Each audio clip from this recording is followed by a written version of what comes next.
Hey guys, hoop het gaan baie goed met jou. Welkom by ons nuwe reeks en ons reeks se naam is Pneuma. Nou ek weet nie of jy al ooit gewonder het wat beteken die woord Pneuma nie.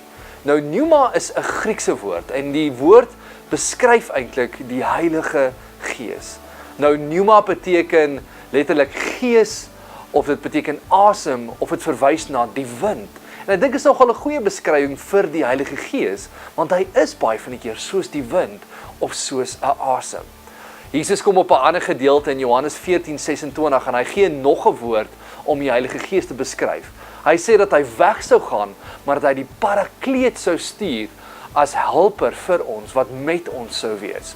Nou daai woord Parakleet is net so 'n interessante woord, want daai woord beteken dis iemand wat so naby aan ons is, wat ons so goed ken en ons omstandighede so goed ken, dat hy inspraak kan gee in letterlik elke gedeelte van ons lewens. Nou dink bietjie vinnig aan die moeilikste besluit wat jy al ooit moes geneem het, of een van die moeilikste omstandighede wat jy al deurgegaan het, waar jy gewonder het wat om te doen, wat se kant toe om te gaan.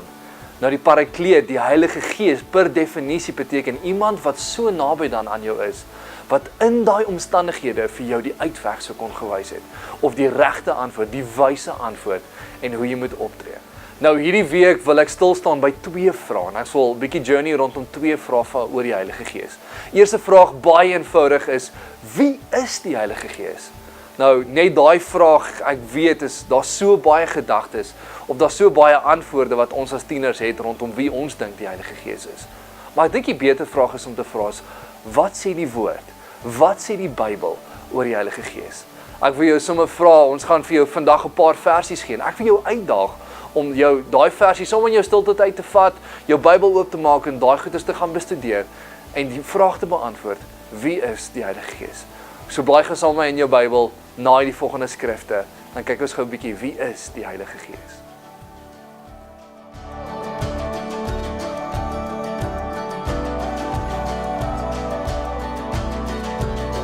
So as jy nou na daai versies gekyk het, sal jy agtergekom het dat die Heilige Gees is God. Hy is alomteenwoordig en raai hy wat, en hierdie is my so mooi, hy lewe binne die kinders van God. Dis wie hy is. Hy is God wat persoonlik geraak het en met ons vandag is. En ons kom help. Hy is die Parakleet wat met ons is. Tweede vraagie wat ek vandag vir julle wil vra is, ons weet nou wie is die Heilige Gees, maar die tweede vraag is, wat doen die Heilige Gees? Daar is nog 'n baie interessante versie. So kom ons gaan kyk na die volgende paar versies en kom ons gaan kyk gou wat sê die woord oor wat die Heilige Gees vandag doen.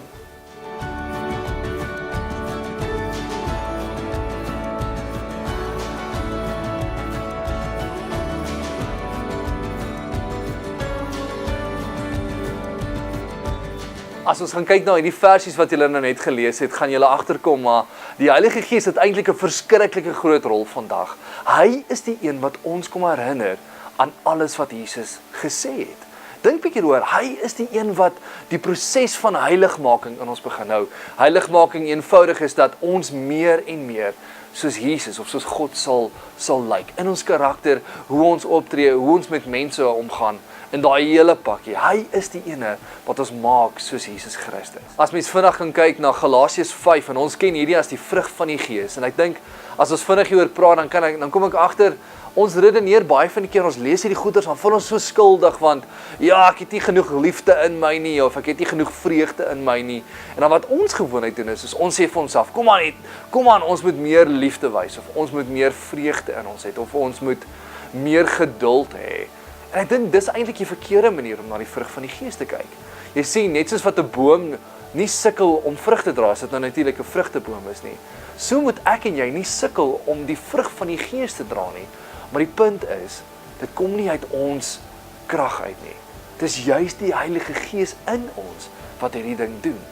Die vraag is net, is ons bereid om toe te laat dat die Heilige Gees meer word in ons lewens? Is ons bereid dat hy ons besluite vir ons maak? Is ons bereid om meer gehoorsaam aan hom te wees en te lewe volgens sy wil en nie ons eie wil nie? En jy sien, wanneer ons juist dit doen, wanneer ons gehoorsaam aan hom is, wanneer ons nader beweeg aan hom, dan gaan sy vrug natuurlik deur ons vloei. En mense gaan sien en vir jou sê, wow, dis amazing. Jy's so liefdevol, of daar's soveel vreugde in jou. Jy's so geduldig, hoe kry jy dit reg?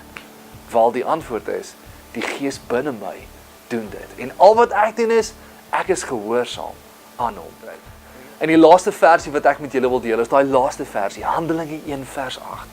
En dit sê, Jesus kom en hy sê vir die disippels, dat hulle moet wag vir 'n plek vir die Gees om op hulle te kom. En wanneer die Gees op hulle sal kom, sal die Gees hulle bekragtig, sodat hulle getuies kan wees van die goeie nuus van Jesus Christus. Nou dink bietjie daaroor. Dis die werk van die Heilige Gees in ons. Hy kom en hy bekragtig ons deur sy teenwoordigheid. En hy gee vir ons die krag om getuies te wees in alles wat ons doen en oralste waar ons beweeg. En ek weet nie of jy soos ek is nie, toe ek 'n tiener was, het ek gesukkel om my getuienis vir mense self te deel. Om vir mense net eenvoudig te sê, man, Jesus is lief vir jou. Dis nog op partykeer 'n struggle vir ons. Maar dis juist die Heilige Gees wanneer hy op ons kom, wanneer hy ons kom vul met sy krag, dat ek en jy regtig in alles, weer eens, in ons woorde, in ons dade, God kan verheerlik en 'n getuie kan wees van die goedheid van God. En dit is die Heilige Gees. Dankie dat jy vandag saam met ons gekuier het rondom ons tema Pneuma of die Heilige Gees. En ek hoop julle het daai versies gevat en dit gaan bestudeer en ek hoop in jou verhouding met die Here dat jy sommer nader aan hom sal beweeg omdat jy sy woord deel van jou lewe gemaak het. Kyk uit vir ons volgende video, ons praat weer volgende weer oor die Heilige Gees.